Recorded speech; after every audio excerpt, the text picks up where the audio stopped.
हमारे चैनल को सब्सक्राइब करें और बेल आइकन दबाएं। जिंदगी और सड़क के बीच में कई समानताएं होती हैं। कई फिलोसोफर्स ने, शायरों ने इनके बीच में कई तुलनाएं की हैं। सड़क हो या जिंदगी हमें अपने तय मकाम तक पहुंचाते हैं, लेकिन सड़क जिंदगियों की तरह ही हमें हादसों से मिलाते हैं, जो न सिर्फ छोटी मोटी दुर्घटनाएं होती हैं बल्कि उनमें दिल दहलाने वाली वारदातें भी हो सकती हैं, जो न सिर्फ मुसाफिर बल्कि उससे जुड़े हर शख्स की जिंदगी बर्बाद कर सकती हैं। नमस्कार, मैं दिव्यांका त्रिपाठी दहिया क्राइम पेट्रोल सतर्क की श्रृंखला में आपका स्वागत करती हूँ।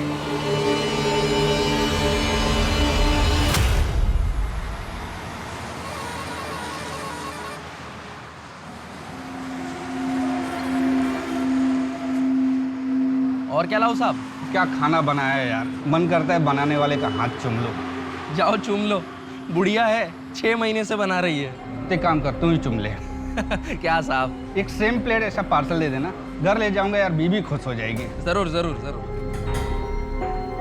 चंद्रिका दी, आपके खाने की बहुत तारीफ हो रही है। बस यही स्वाद बनाए रखना, अगले महीने में आपकी पगार भी बढ़ा दूंगा।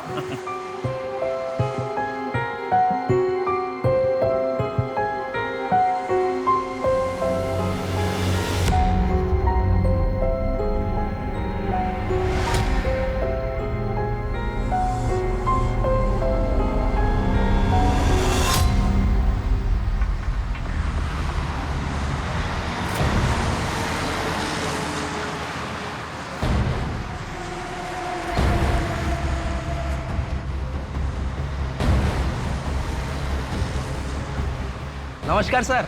কেমন আছিস ছোটু? ভালো। चल खाना लगा दे फटाफट।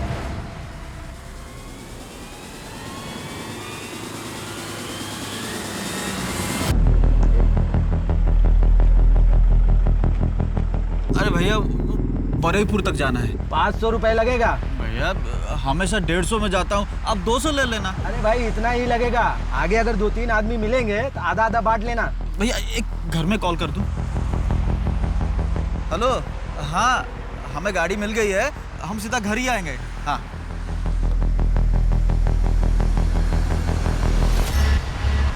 बारापुर जाने का लिफ्ट दे दो ना। हाँ हाँ बैठो।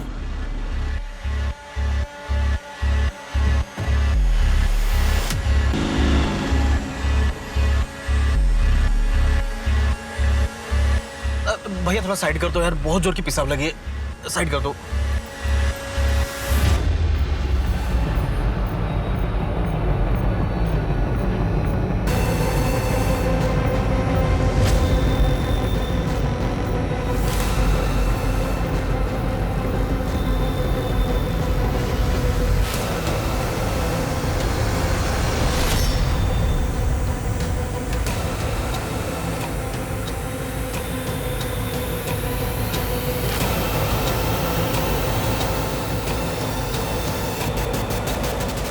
शोमेंदा, क्या बात है, आपके ढाबे के खाने का तो स्वाद ही बदल गया। खूब टेस्टी। क्या है कि मेरा पुराना कारीगर काम छोड़कर चला गया, बस ये बिहारी चाची मिल गई, बहुत जरूरतमंद थी और खाना बहुत ही टेस्टी बनाती हैं। बस मैंने ये किचन उनके हवाले कर दी। अच्छा जल्दी बताओ कितना हुआ? अरे सर, जो हमेशा देते हो वही दे दो। ये लीजिए। छोटू। हाँ सर। रागटा।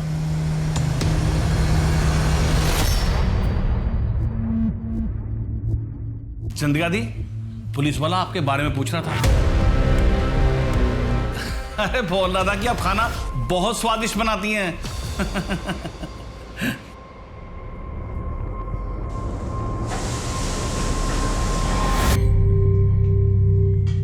दीदी कब तक ये दाल भात खाएंगे? ना छोक ना तरकारी, और माछ तो कितने दिनों से नहीं खाया है।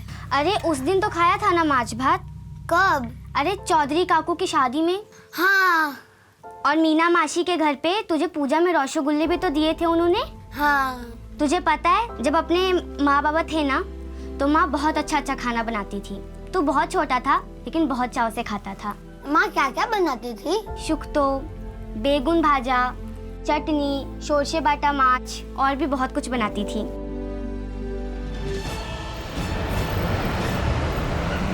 साबे मेरे पति हैं, टैक्सी चलाते हैं। सब कोलकाता गए थे लेकिन 2 दिन से घर वापस नहीं लौटे। इनका फ़ोन भी बंद आ रहा है और मैंने इनके सारे दोस्तों से भी बात की लेकिन कुछ पता नहीं चला। साहब मैं आपके हाथ जोड़ती हूँ, प्लीज़ मेरे पति को ढूंढ लाइए। देखिए आप रोइए मत एंड डोंट वरी, हम पूरी कोशिश करेंगे आपके हस्बैंड को ढूंढने की।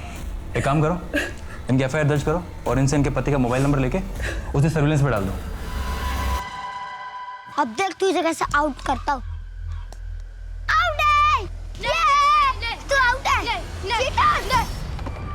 तूने चीटिंग की मेरे साथ, अब तो तू गया करेगा अगली बार चीटिंग। एक ही करो, छो रुको, मैं बाबा को बोल दूंगा, वो तुम भिखारियों को इस गली से ही भगा देंगे, फिर जाकर रहो नदी के उस पार। नहीं राजा, ऐसा मत करना।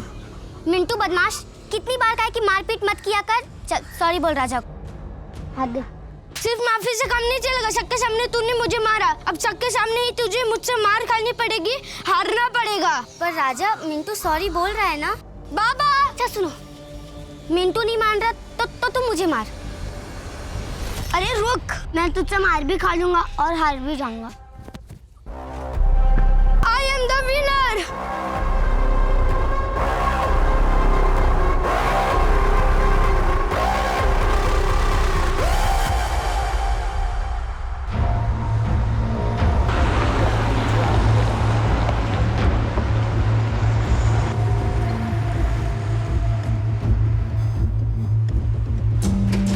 की खौफ है साहब? ये तेरे पास ही रख, एक काचा कोला और तरकारी ला। अरे साहब ये ढाबा है, इधर घर का नहीं होटल का खाना मिलता है। एक काम कर, तू तेरे महाराज से पूछ, अगर बना देगा ना तो मेहरबानी होगी। अरे साहब इधर महाराज नहीं महारानी है, फिर भी पूछता हूँ। ए मासी, एक ग्राहक आया है, काचा कोला और तरकारी चाहिए। ठीक है बनाচ্ছি। बन गया। थैंक यू बोलना महाराज को, महारानी को।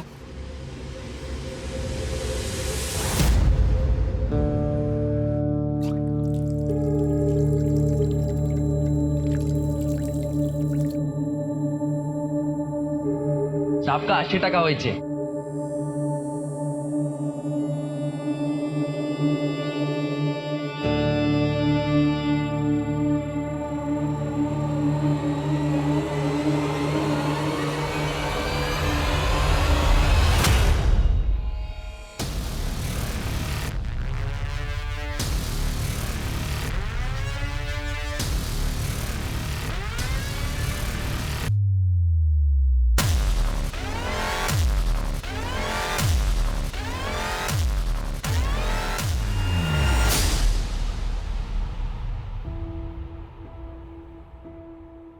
सॉरी मिंटू, मेरी वजह से तुझे इतनी मार खानी पड़ी। दीदी मैं उस राजा को मार सकता था, लेकिन आपके वजह से मैंने मार खा भी लिया और हार भी गया। ऐसा कब तक होगा दीदी? हम गरीबों की ताकत का कोई मोल नहीं होता चिंटू, हाथों की जीत को भी हारना पड़ता है।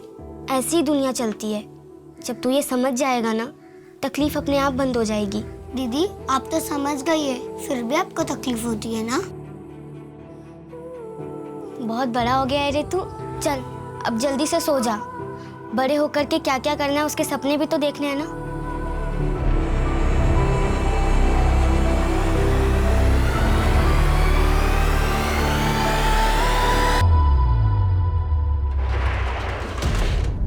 हाँ भाई छोटू, बंद हो गया? हाँ हाँ आ गया बस। ला बेटा जल्दी ला चाबी। चल बेटा खुश रह।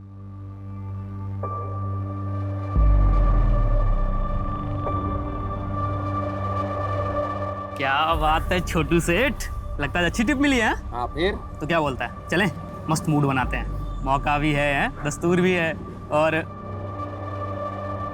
अबे तेरे अम्मा की उम्र की है, चल अपने उम्र की ढूंढते हैं। यस ये हुई ना बात। चल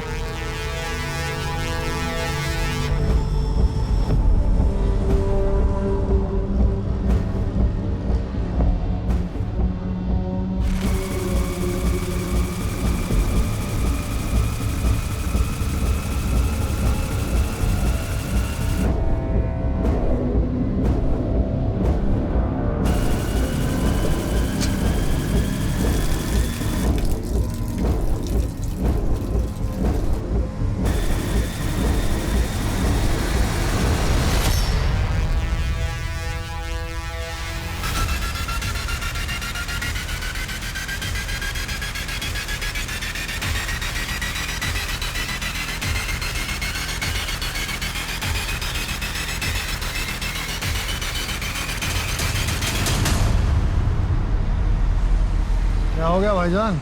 भाई आज कुछ ज्यादा ही खाना खा लिया, पेट गुड़गुड़ कर रहा है। भाईजान मैं भी चलता हूँ, पेट तो भारी मेरा भी है। चल भाई चल।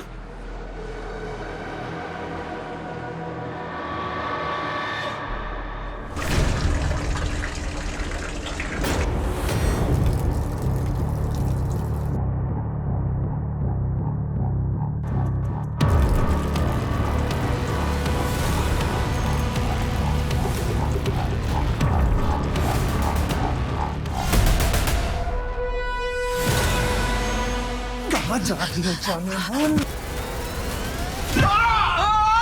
भाईजान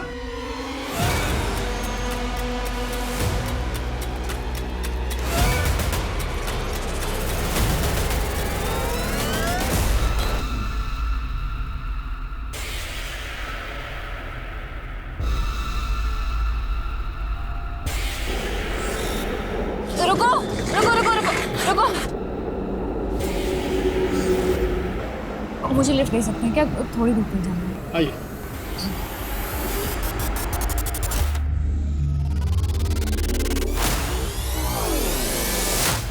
ऐसी क्या वजह थी कि एक जवान लड़की को एक बुजुर्ग महिला के भेस में काम करना पड़ रहा था? वो किसी से छुप रही थी या किसी को ढूंढ रही थी? दूसरी तरफ सुनसान रास्ते पर शराफत का स्वांग रचाकर लूटने वाले वो भेड़िए कौन थे? अपराधों का एक न थमने वाला सिलसिला शुरू हो गया था। अविश्वास का माहौल था, ऐसा लग रहा था जैसे कोई नकाब में अपना चेहरा छुपा के घूम रहा है। सवाल ये था कि इस अपराधों के भवंडर में कितनी तबाही मचने वाली थी।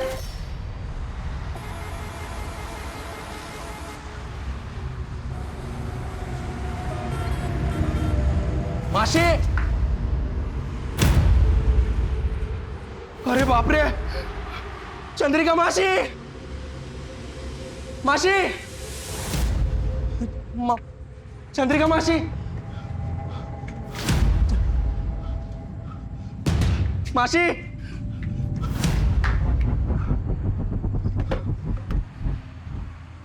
सोमन दादा,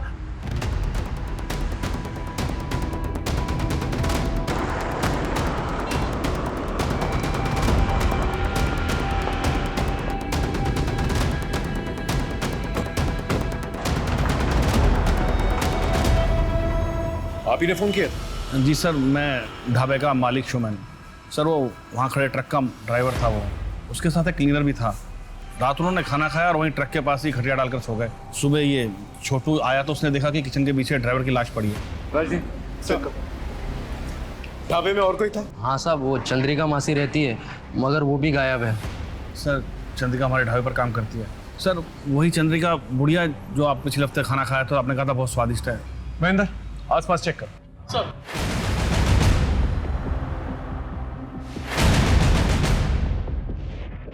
लगता है सर पे भारी चीज से वार करके इसे मारा गया है। सर इधर देखिए, हाथापाई के निशान है। लगता है ड्राइवर और क्लीनर के बीच में झगड़ा हुआ होगा। ये चंद्रिका कहाँ गायब हो? सर ऐसा भी तो हो सकता है कि मारपीट और हाथापाई की वजह से डर के वो भाग गई हो। ठीक है, बॉडी को जो है पंचनामे के बाद पोस्टमार्टम के लिए भिजवा दो। Right sir. शेखर तुम यहाँ यहाँ कोई सीसीटीवी है? नहीं सर, वो तो नहीं है। सर हाईवे के मोड़ पे सीसीटीवी है सर। ढाबे से हाईवे जाने का रास्ता उसमें दिखाई देता।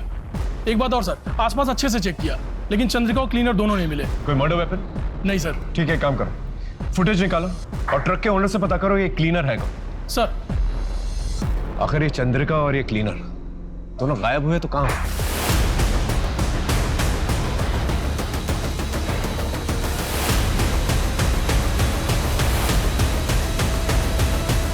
इस चंद्रिका के बारे में और क्या जानते हो तुम? कभी उन पे शक हुआ तुम्हें? सर चंद्रिका मासी दिखने में बहुत भोली भाली थी, लेकिन मुझे एक बार उनकी एक बात खटकी थी सर। कुछ दिन पहले ढाबे पे एक आदमी आया था और मासी उसके साथ छुप छुप के बात कर रही थी। ऐसा लग रहा था लंबे समय से एक दूसरे को जानते। कौन था वो आदमी? पता नहीं सर। उनका कोई आइडेंटिटी कार्ड है? सर एक आधार कार्ड दिया था, उसकी फोटोकॉपी है मेरे पास। एक मिनट लेकर आता हूँ। चंद्रिका हल्दर, सर ये तो बंगाली। लेकिन आपने तो उस दिन कहा था कि वो बिहार से आई है। सर ज़्यादा ध्यान से देखा नहीं, जैसा कहा मैंने उसे मान लिया, लेकिन सर ये बहुत दयनीय स्थिति में थी। परवेज सलीम के ट्रक का क्लीनर है, लेकिन सलीम के मर्डर के बाद से ही परवेज गायब है। लेकिन चंद्रिका के गायब होने में सलीम के मर्डर का क्या लेना देना? सर ये सीसीटीवी फुटेज। सर ये ढाबे के पास वाले हाईवे की सीसीटीवी फुटेज है। सर ये लड़की इतनी रात गई इधर क्या कर रही है अकेली? ये शायद ढाबे की तरफ से आ रही है।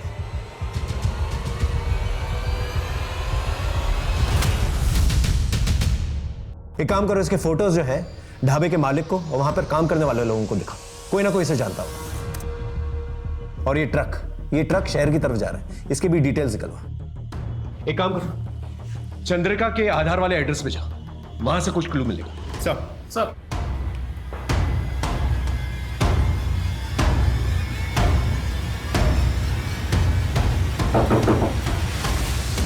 दीदी पुलिस! बेटा माँ को बुलाओ। माँ तो नहीं है। बाबा? वो भी नहीं है। अच्छा घर में कोई और है? कोई नहीं है। अच्छा इन्हें जानती हो? यहीं पर रहती हैं? नहीं। बेटा नहीं अंकल। इन एड्रेस तो यहीं का लिखा है। वैसे तुम्हारे माँ और बाबा हैं कहाँ? वो तो 10 साल पहले ही भगवान के पास चले गए। अच्छा बेटा तुम्हारी माँ का आधार कार्ड है? हाँ है ना। लेके आओ।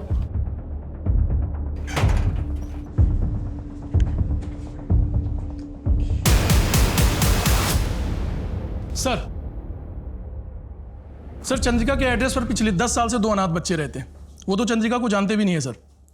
उनके घर से सर ये आधार कार्ड्स मिले।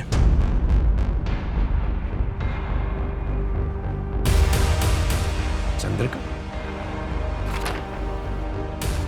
नाम नंबर सब कुछ सेम है, लेकिन फोटोज अलग अलग है। इसका मतलब वो बूढ़ी औरत इस आधार कार्ड का इस्तेमाल करके वो ढाबे पे काम कर रही थी। लेकिन क्यों? ये चंद्रिका की मिस्ट्री बढ़ती जा रही है। आखिर ये है कौन और गई कहां?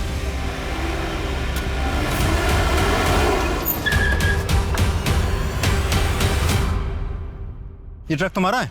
हाँ साहब। ये फोटो देखो, कल रात इस लड़की को बाईपास रोड पे तुमने लिफ्ट दी थी, पहचानते हो इसे? नहीं सर, जानता तो नहीं हो।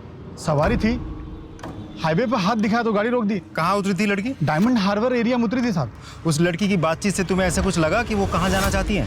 नहीं साहब, ऐसा तो कुछ समझ में नहीं आया। सर उस सीसीटीवी वाली लड़की की फोटो हमने ढाबे वाले शोमैन और छोटू को दिखाई, लेकिन वो लोग उसे नहीं जानते और ना ही इससे पहले कभी देखा है। एक और बात सर, उस लड़की ने हाईवे पे जिस ट्रक से लिफ्ट ली थी उस ट्रक का भी पता चल गया है। ड्राइवर से भी हमने पूछताछ की। ड्राइवर का कहना है कि इससे पहले उस लड़की को अभी देखा नहीं। एक नॉर्मल सवारी थी, वो बैठी, उससे पैसे लिए और आगे जाके डायमंड हार्बर पे छोड़ दी। एक काम करो, डायमंड हार्बर जाओ, पूछताछ करो, हो सकता है कोई क्लू मिल जाए। इस लड़की का सलीम के मर्डर से और चंद्रिका से कोई रिश्ता जरूर है। सर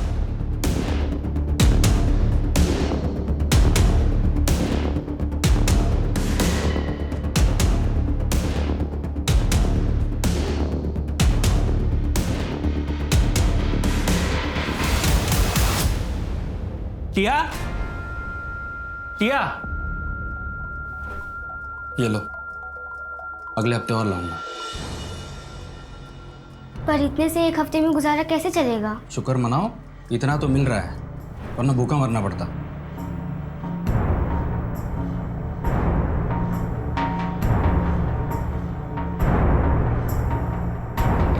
सर हमने डायमंड हार्बर एरिया का चप्पा चप्पा छान मारा, लेकिन उस मिस्टीरियस लड़की के बारे में कुछ पता नहीं चला। सर वो बहुत ही बदनाम एरिया है। वहां पर ज्यादातर ड्रग एडिक्ट्स, तड़ी पार, इलीगल माइग्रेंट्स या धंधे करने वाली औरतें रहती हैं सर। ये केस तो और भी उलझता जा रहा है। ऊपर से टीवी और अखबार वाले ब्रेकिंग न्यूज चलाकर आग में घी का काम करता है। समझ में नहीं आ रहा क्या करें अब।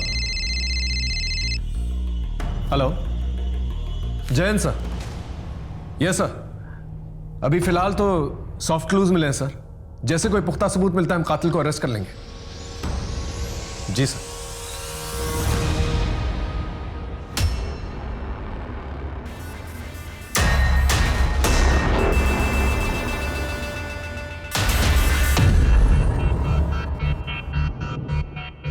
शोमेन दादा, शोमेन दादा। हेलो सर मैं वेलकम ढाबे का मालिक शोमेन बोल रहा हूँ। हाँ शोमेन बोलो। वो ट्रक का मिसिंग क्लीनर पानी की टंकी में मिला है। क्या? सर वो बहुत जख्मी है, उसकी हालत बहुत खराब है। तुम लोग तुरंत उसे पास वाले हॉस्पिटल में लेके जाओ। আমরা এখনই আসছি। डॉक्टर साहब। जी प्लीज। डॉक्टर साहब सिचुएशन क्या है? बहुत सीरियस है और थोड़ी देर हो जाती तो यहाँ लाने से पहले डेथ हो जाती। वो बच तो जाएगा ना?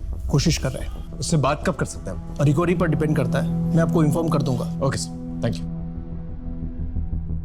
ये क्लीनर तो मिल गया, एक बार ये नकली चंद्रिका भी मिल जाए तो केस क्लियर हो जाएगा। एक काम करो, वो असली चंद्रिका का जो आधार कार्ड है उसके एड्रेस पे चलते हैं, पूछताछ करते हैं। आई एम श्योर कोई ना कोई तो उसे जानता होगा। Right sir.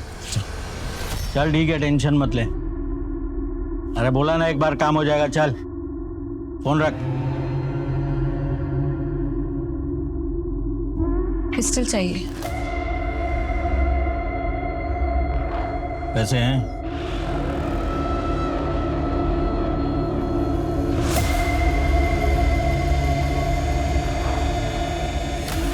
ठीक है, रात को 10 बजे वो खोली पे आ जाना, मिल जाएगी।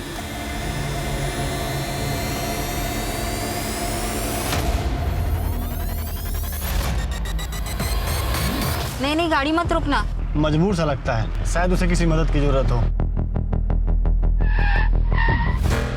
सर माँ बहुत बीमार है, डॉक्टर को बुलाने जा रहा हूँ पर कोई लिफ्ट नहीं दे रहा, क्या आप प्लीज। अच्छा रोइए मत, बैठिए आप, कुछ नहीं होगा आपकी माँ को। धन्यवाद सर।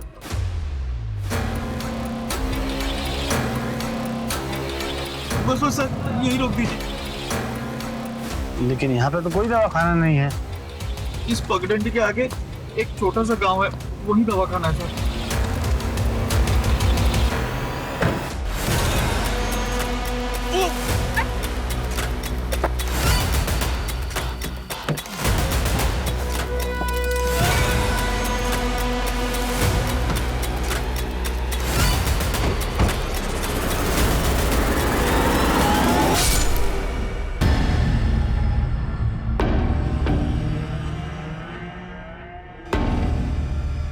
मैं पैसे लेके आई हूँ, जल्दी से मुझे पिस्टल दो, मुझे जाना है।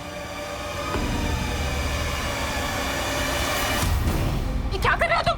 दरवाजा खोलो। अरे छोड़ो मुझे।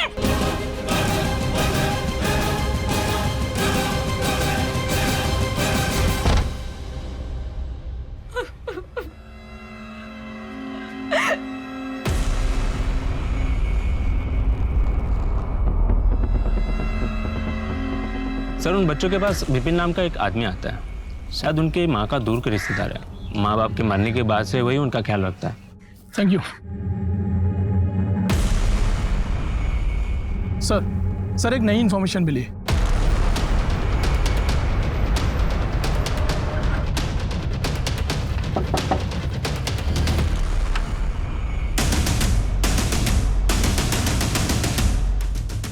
बोलो।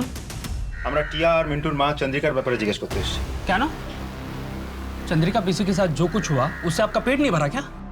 जो आप फिर से आ गए उनके पीछे पड़े हो, कम से कम मरने के बाद तो इंसान को बख्श दो। चलो जाओ।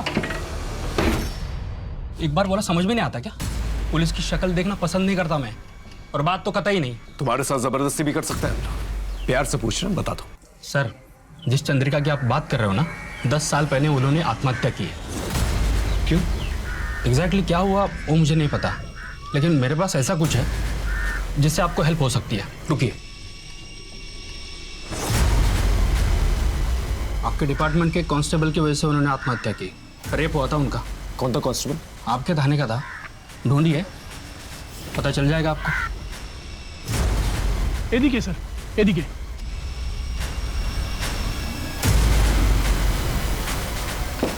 मिंटू, टिया। अरे सर आप। मिंटू का है? मिंटू? हाँ। कैसे हो बेटा? दीदी। घबराने की जरूरत नहीं, ये लो, मैं तुमसे दोस्ती करना है। ले लो, ले लो। ये लो। बेटा तुम यहाँ पर अकेले रहते हो? हाँ। विपिन दादा के अलावा और कोई नहीं आता तुम लोगों से मिलने? नहीं। देखो बेटा, कभी भी कोई भी प्रॉब्लम हो ना तो पुलिस स्टेशन आ जाना, ठीक है? मुझसे मिलना। पुलिस अंकल, क्या आपका नंबर मिल सकता है? मेरा नंबर क्यों चाहिए तुम्हें? यहाँ के लड़के ना मुझे बहुत परेशान करते हैं, तो अगली बार परेशान करेंगे तो मैं आपको फोन करूंगा और उन्हें बताऊंगा कि मेरे पास पुलिस अंकल है, तो सब डर जाएंगे। ठीक है, ख्याल रखना।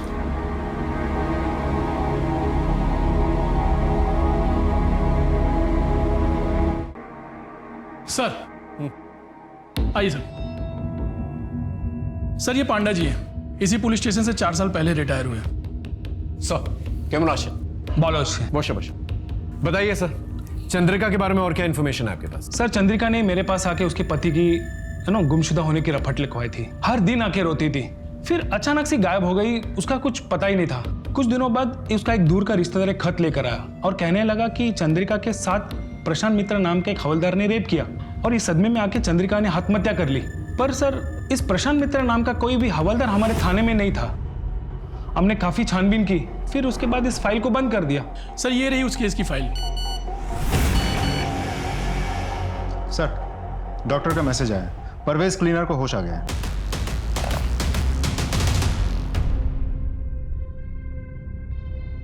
नमस्ते साहब। ये बताओ सलीम को किससे मारा और पानी की टंकी में तुम्हें किसने डाला? वो जो ढाबे पे औरत काम करती है ना, उसी ने किया साहब। वो बूढ़ी औरत चंद्रिका? हाँ साहब। क्या? वो बुढ़िया नहीं है साहब, वो जवान है। ये देखो। ये वही है साहब, ये हमारे पैसे चुरा रही थी। सलीम भाई ने इसकी चोरी पकड़ ली और बुढ़ापे के नाटक को भी, तो इसने सलीम भाई को जान से मार दिया। मैं जान बचा के भागा तो इसने मुझे घायल करके बेहोश कर दिया। ये औरत बहुत खतरनाक है, इसको पकड़ लो साहब।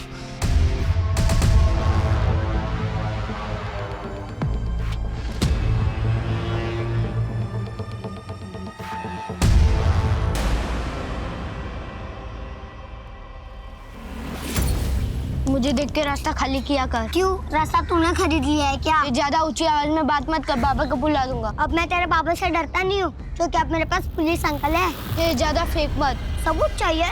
तू तेरे बाबा का फोन लेकर मेरे घर पे आ, पुलिस अंकल से वीडियो कॉल करके दिखाता हूँ।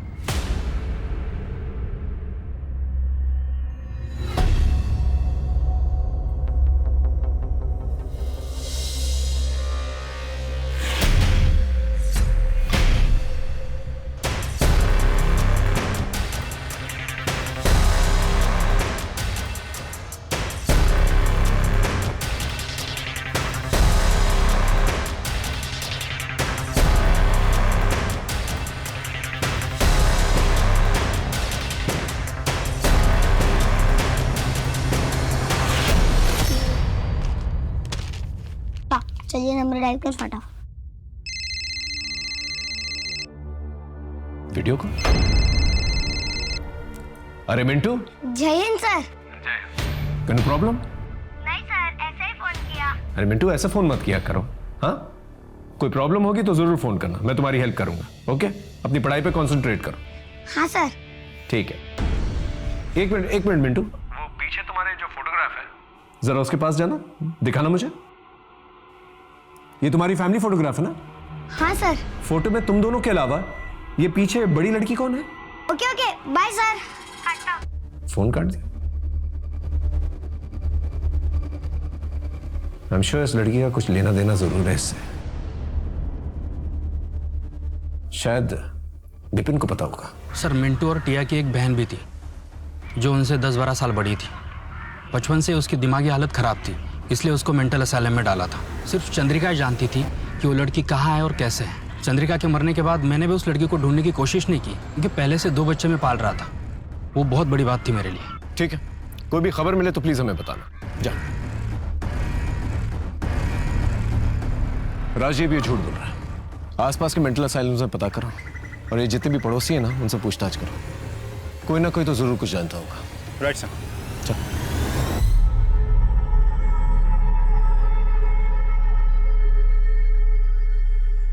अपना तो रेडी है, तू निकल।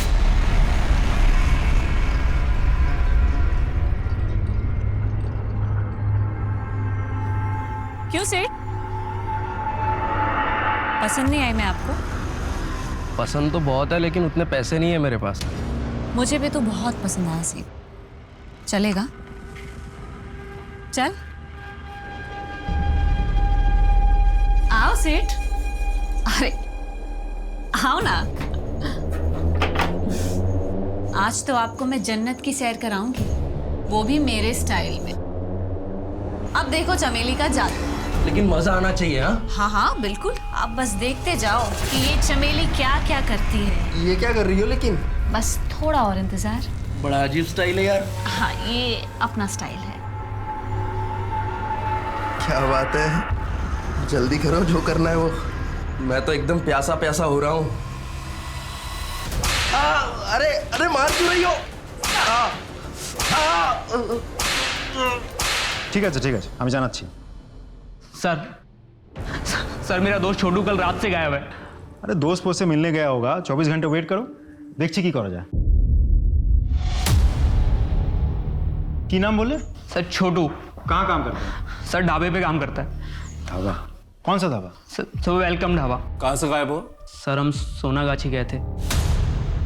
सर मैं तो अपनी रेगुलर वाली के साथ गया था, पर सर जब मैं वापस आया तो पता लगा छोटू किसी नई लड़की के साथ गया है। सर जब मैंने पता किया तो उस लड़की का नाम और पता किसी को कुछ नहीं मालूम था। सर मैं थकार के घर आ गया। मैंने सुबह में उसको फिर से फ़ोन किया, रिंग बज रही थी पर उसने उठाया नहीं। सर एक काम करो, सोनागाछी रोड जा और वहाँ के दलाल को उठा के लेके, और ये छोटू का फ़ोन जो है सर्वेलेंस पे डाल। Right sir. सर साहब मेरे भैया और भाभी 2 दिन से गायब है साहब। साहब उनका फ़ोन भी बंद आ रहा है। कहाँ से गायब हुए? 12वीपुर से 12-7 आ रहे थे, वहाँ से निकले तो सही पर यहाँ नहीं पहुँचे। आप एक काम करो, अपने भैया और भाभी की फोटो और उनके डिटेल्स के साथ FIR दर्ज करवा दो। एक बात समझ में नहीं आ रही, ये हाईवे के 10 किलोमीटर के रेडियस में ऐसा कौन सा ब्लैक होल है कि एक के बाद एक आदमी गायब हो जा रहे हैं? वहाँ की पेट्रोलिंग बढ़ा दो। बताता हूँ साहब, बताता हूँ साहब। कल रात एक भले घर की लड़की मेरे पास आई और गिड़गिड़ाने लगी कि उसकी माँ की तबीयत बहुत खराब है, इलाज के लिए पैसे चाहिए। साहब उसका नाम पता मुझे कुछ नहीं मालूम साहब। उसकी शक्ल याद है तुझे? हाँ साहब। स्केच बनवा सकता है? साहब स्केच आर्टिस्ट। सर हाँ, एक खबर मिली है सर, मिंटू ओटिया की माँ, वो ओरिजिनल चंद्रिका? हाँ सर, उनकी एक पड़ोसन जो ओरिजिनल चंद्रिका को बहुत अच्छी तरीके से जानती है, अभी वो बीमार है इसीलिए हॉस्पिटल में एडमिट है। मुझे ऐसा लगता है सर उनसे कुछ पता चल सकता है। ठीक है, मिलते हैं उससे। पानी पानी चाहिए? हाँ हाँ। ये ले पानी। पानी बताएगा या नहीं? बोल। बताता हूँ, सब सच सच बताता हूँ। पानी दे दो। आप मिंटू और टिया की पड़ोसी हैं। उनकी माँ चंद्रिका, उनकी एक बड़ी बेटी भी थी, उसके बारे में क्या जानती हैं? निशा चंद्रिका की सबसे बड़ी बेटी थी। वो बहुत ही टैलेंटेड लड़की थी, शांति निकेतन में पढ़ने जाती थी। चंद्रिका का पति एक ट्रक ड्राइवर था, अच्छा खासा कमा लेता था। 10 साल पहले चंद्रिका का पति और ट्रक दोनों गायब हो गए। चंद्रिका के ऊपर और उसके परिवार के ऊपर दुख का पहाड़ टूट पड़ा। चंद्रिका अपने पति की पूछताछ करने के लिए पुलिस स्टेशन जाया करती थी। उसके साथ 1-2 बार मैं भी गई थी। साहब আমার ঘরে ছোট ছোট বাচ্চা, যদি पति ना मिला तो वो अनाथ हो जाएंगे। अरे हमने कहा नाम पूछताछ कर रहे हैं, जब पता चल जाएगा घर पे आके बता देंगे। कौन जाओ।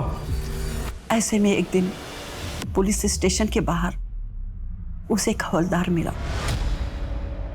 अरे चंद्रिका जी नमस्ते, मैं प्रशांत मित्रा, इसी पुलिस स्टेशन में कांस्टेबल हूँ। चंद्रिका जी बहुत दिनों से देख रहा हूँ कि आप अपने पति को लेकर बहुत परेशान हैं। मैं आपकी मदद करना चाहता हूँ, आपके पति शरद को ढूंढने में पूरी मदद करूँगा मैं। आप मुझे मेरे घर पर आके मिलेंगी करीब शाम को 7 बजे। हाँ हाँ ठीक है।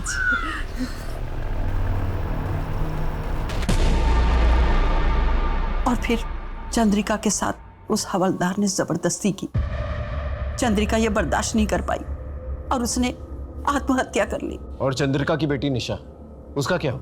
उसने अपनी माँ की लाश को अग्नि दी और उसके दूसरे दिन से कहीं चली गई।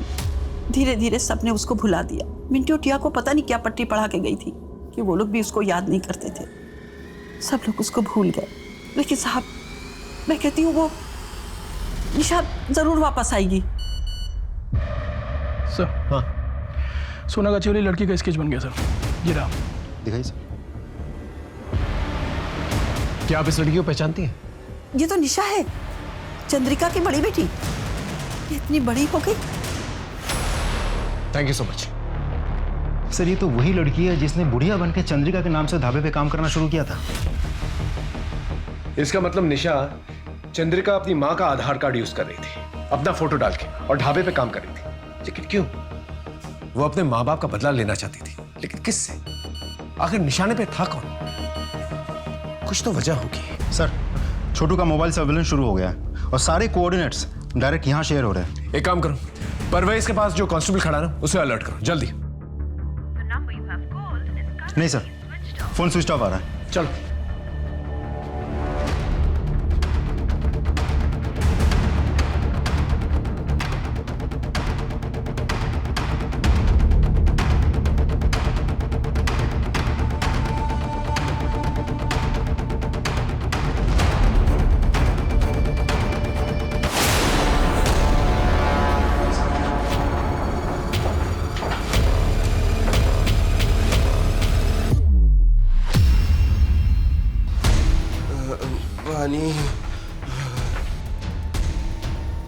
छोटू, छोटू, उठो।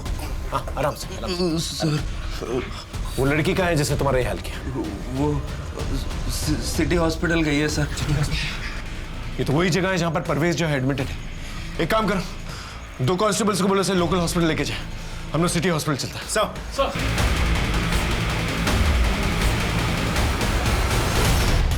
निशा, आप ठीक है?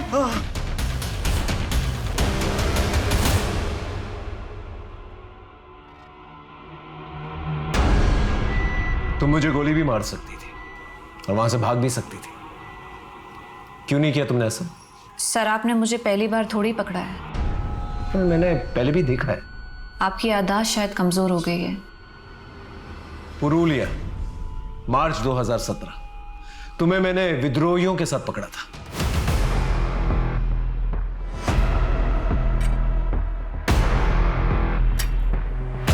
इन राइफल्स को वैन में रखो।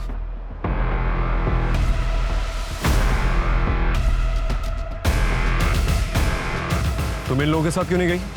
कौन हो तुम? सर, मैं इनके साथ नहीं हूँ। मैं तो इन लोगों से मदद मांगने आई थी, लेकिन इन लोगों ने मुझे अपना गुलाम बना लिया। प्लीज मेरी मदद करिए सर।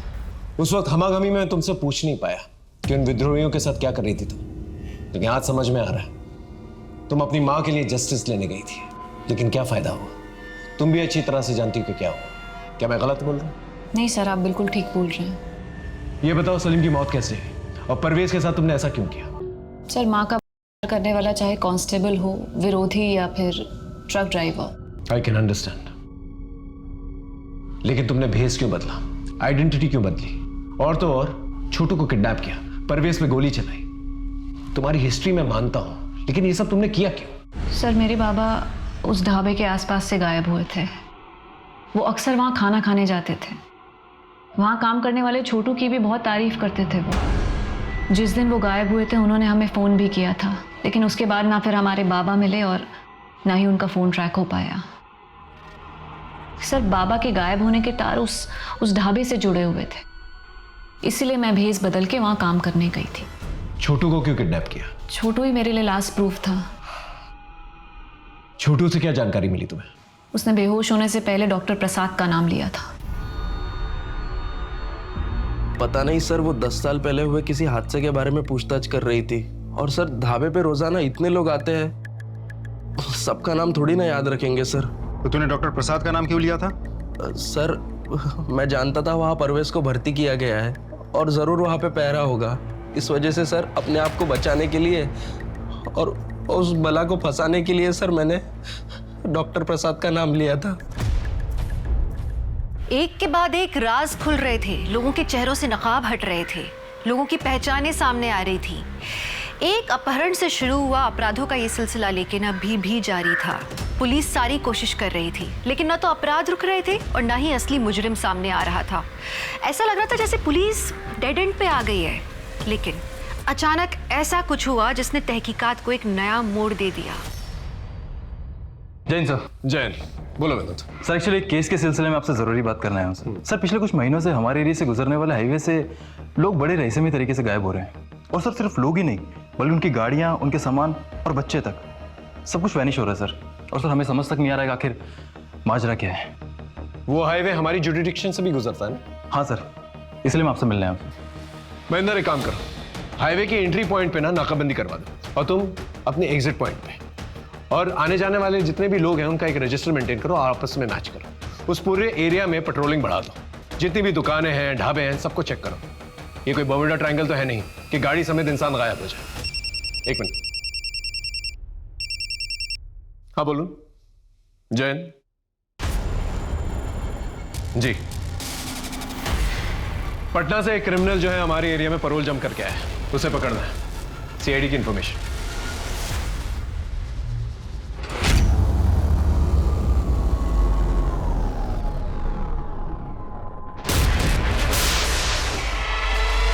यही सर। ओ नरेंद्र ओझा, पकड़ो से। काम भागेगा। हाँ? हाँ, पटना से यहाँ पर छुपकर बैठा हुआ है। हाँ? चल लेके चलो, चल। सर, नरेंद्र ओझा को बिहार पुलिस को हैंडओवर करने से पहले उसके कॉल रिकॉर्ड्स, चैट हिस्ट्री, ये सब कुछ हमने बहुत अच्छे से चेक कर लिए हैं। एक बहुत इंटरेस्टिंग इन्फॉर्मेशन सामने आई है। ये नरेंद्र ओझा कुछ ऐसे लोगों के संपर्क में है जिन्हें अगर हम रंगे हाथों पकड़ ले तो बहुत बड़े रहस्य का पर्दाफाश हो सकता है। Good job Rajdeep. Thank you sir. Are you ready? Sir.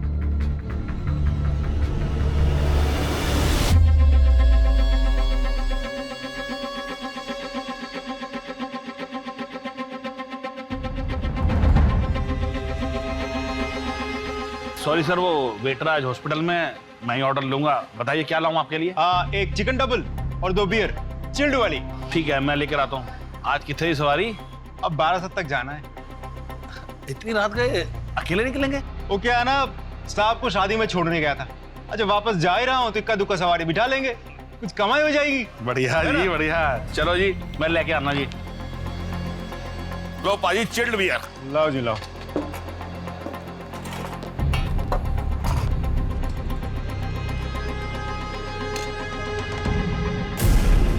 तो कितने गए बाजी? आया जी, आया। दसो जी, कितने पे हैं? 900 रुपये हो जी। लो जी।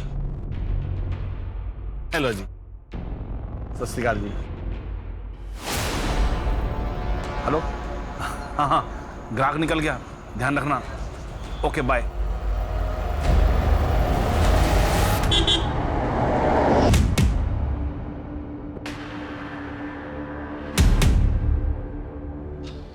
पाजी, वो 12 तक जाना है, छोड़ देंगे? अरे बिल्कुल छोड़ देंगे, बैठो जी। पाजी, एक कॉल कर दूं? कर लो, कर लो। हेलो, हाँ, हमें गाड़ी मिल गई है। ठीक है, हम सीधे घर में आके खाना खाएंगे। बैठ जाओ।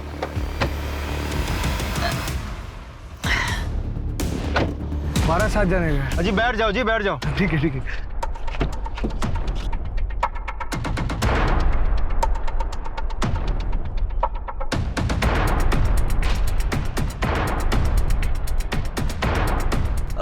पापा जी, थोड़ा साइड कर दीजिए, बहुत जोर की पेशाब लगी है। अरे कोई गल नहीं जी, हम भी हल्का हो लेते हैं। हाँ हाँ जी, हाँ जी।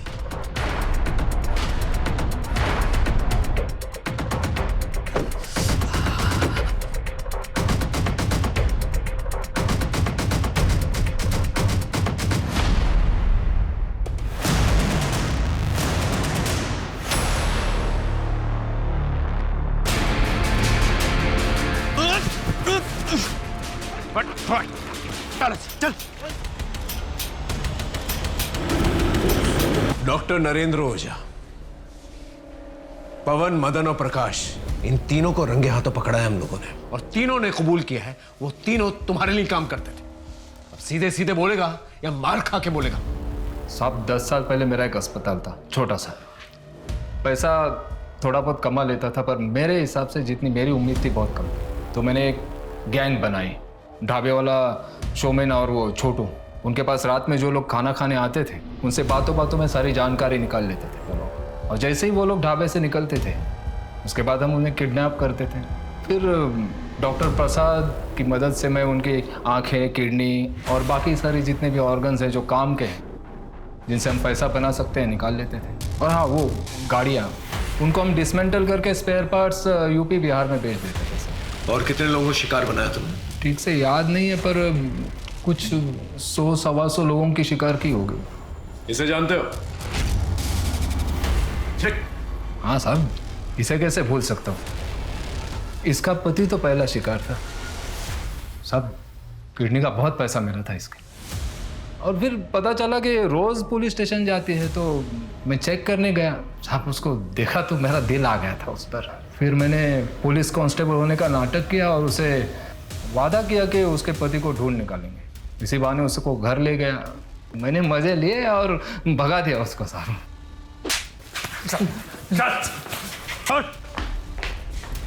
ये है वो जिसने तुम्हारे बाबा को मारा है और तुम्हारी मां के साथ अत्याचार किया। ये मन तो कर रहा है इसे मैं तुम्हारे हवाले कर दूं, लेकिन लोगों का कानून पे से विश्वास ना उठ जाए, इसलिए ये साला जो है ना सीधा यहां से जेल जाएगा। और मैं तुमसे वादा करता हूं कि मैं पूरी कोशिश करूंगा कि कोर्ट इसे कम से कम फांसी की सजा दिलवाए। चल चल। निशा के आंसू रुके या नहीं पता नहीं। डॉक्टर ओझा का रैकेट पुलिस ने नेस्तनाबूद कर दिया।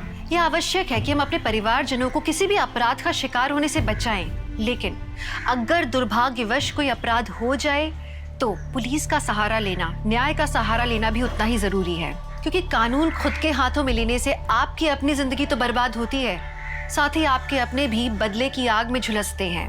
एक अपराधी के लिए उसका विक्टिम सिर्फ उसके लिए एक शिकार होता है, लेकिन ये शिकार किसी की माँ, किसी की बहन, किसी की बेटी, किसी का पति, किसी के परिवार का हिस्सा होता है। पीड़ा उस शिकार से ज्यादा उसके परिवार को होती है। इसी सीख के साथ मैं दिव्यांका त्रिपाठी दया अब लेती हूँ आपसे विदा। फिर मिलूंगी अपराध की नई कहानी के साथ। तब तक देखते रहिए Crime Patrol, Satark, women against crime. एक औरत परिवार, अब हर औरत का भार। जय हिंद। For more updates subscribe to our channel, click the show links and enjoy watching the videos.